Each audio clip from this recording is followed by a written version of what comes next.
திருவள்ளூர் மாவட்டம் பெரியபாளையத்தில் புறவழிச்சாலை அமைக்க வலியுறுத்தி பாமகவினர் ஆர்ப்பாட்டத்தில் ஈடுபட்டனர்.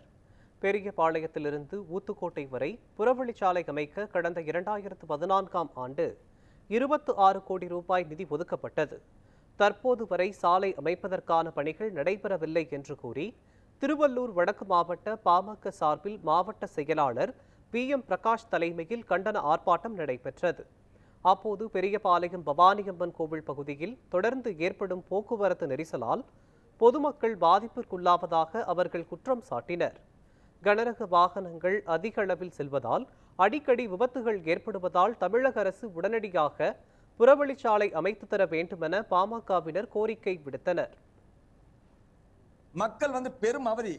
இந்த சிப்காட் இருக்கின்ற அனைத்து சிப்காட்டுகளுக்கும் மிகப்பெரிய பாதைகள் அமைத்து கொடுத்திருக்கின்ற இந்த தமிழக அரசு கடந்த 30 தினங்களாக நடைபெற்று கொண்டிருக்கின்ற சட்டமன்ற கூட்டத்தொடரிலே இந்த திருவள்ளூர் மாவட்டத்தை சார்ந்த அமைச்சர்களும் சட்டமன்ற உறுப்பினர்களும் யாருமே இந்த மானிய கோரிக்கையில் இந்த பெரியபாளையம் புறவழிச்சாலையை பற்றி எந்த விதமான ஒரு கேள்வியை கூட கேட்கவில்லை.